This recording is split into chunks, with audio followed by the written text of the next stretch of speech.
जय बोलो सदगुरु ब्रह्म महाराज को, अखिल शिवराम दीक्षिताय सदगुरु ब्रह्म महाराज को, श्री भूमानंद नगर गुरुमूर्ताय सदगुरु ब्रह्म महाराज को, श्री नित्यानंद वालो सन्निसाई सदगुरु महाराज को, श्री मधुगुरु महालक्ष्मी समेत निर्मलानंद वालो बलरामाय सदगुरु ब्रह्म महाराज को, श्री विमलानंद वानपल्లి राममूर्ताय सदगुरु ब्रह्म महाराज को, यथोत्पेट सांप्रदायिकुలకు जय बोलो सदगुरु ब्रह्म महाराज को।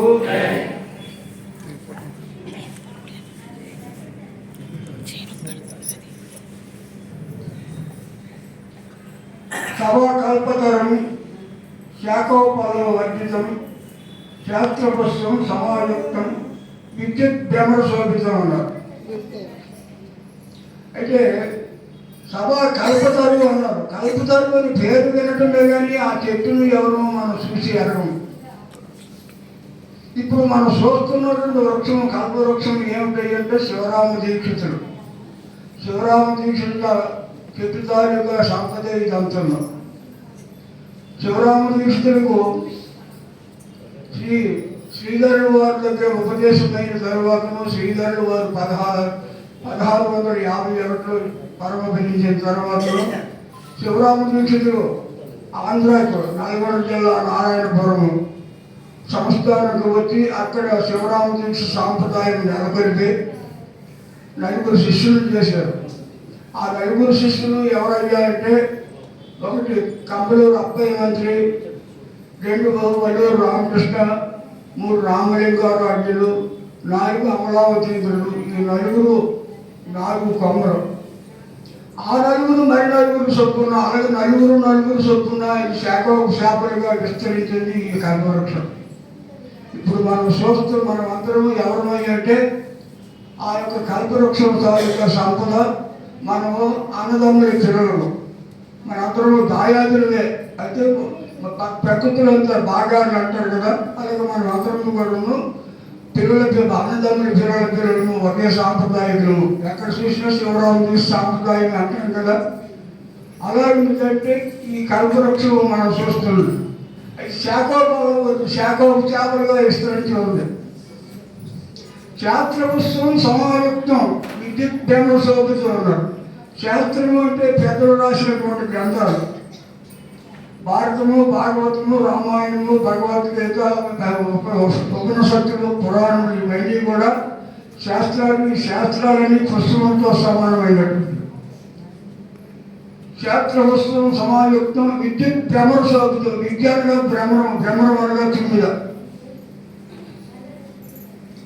అయితే ఈ చిమ్ముది ఏం చేస్తుందంటే అనేకమైన పుష్పాల పైన వాలి అందులో ఉన్నటువంటి మకరందాన్ని సేకరించి ఒక పట్టులో పెట్టి తేనె రూపంలో మనకు అందిస్తుంది.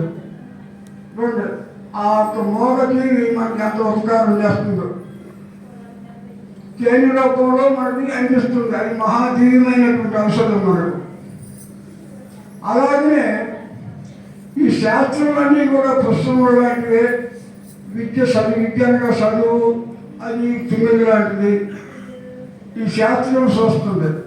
ఇప్పుడు మనం చూసినటువంటి గ్రంథాలు ఎప్పుడో అంటే 300 సంవత్సరాలు నాటివి, ఈనాటివి కావు.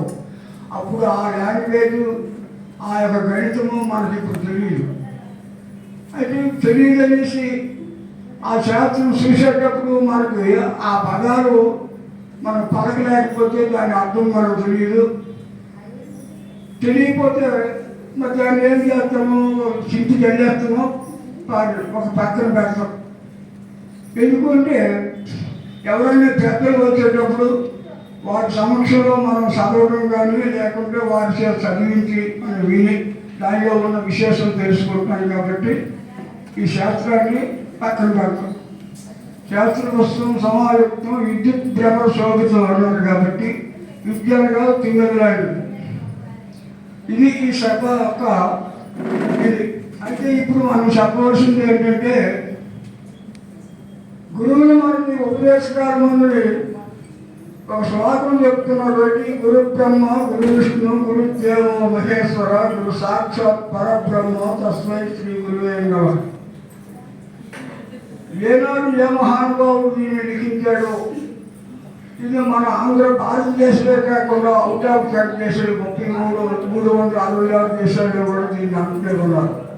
రాత్రి పగలు అనకుండా దీన్ని స్వర్ణం జరుగుతూనే ఉంది.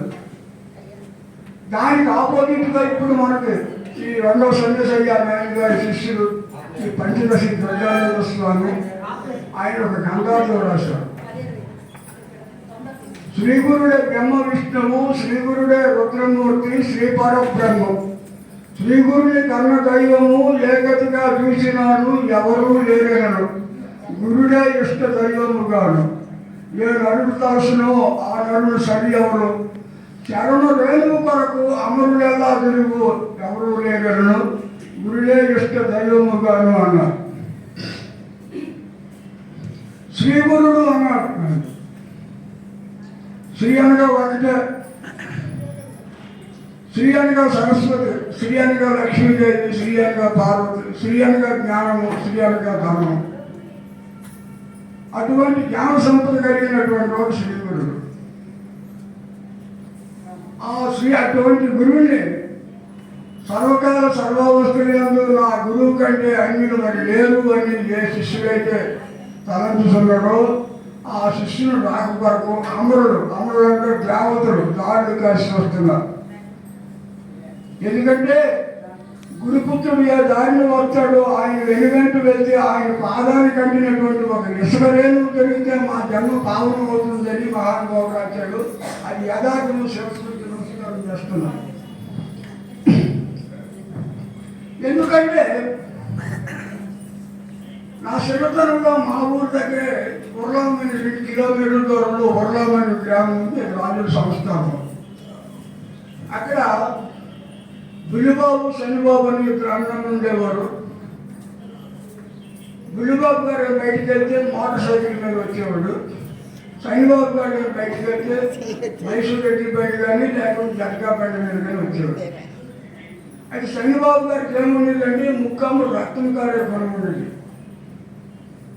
ఆయన బయటకు వచ్చేప్పుడు శ్రీకాకుళంలో మన ఓబిఎస్ అంతా అదే శ్రీకాకుళం వచ్చేటప్పుడు రాను పోను ఆయనకి ఎన్ని కొట్లు అయితే సరిపోతే అన్ని కొట్లు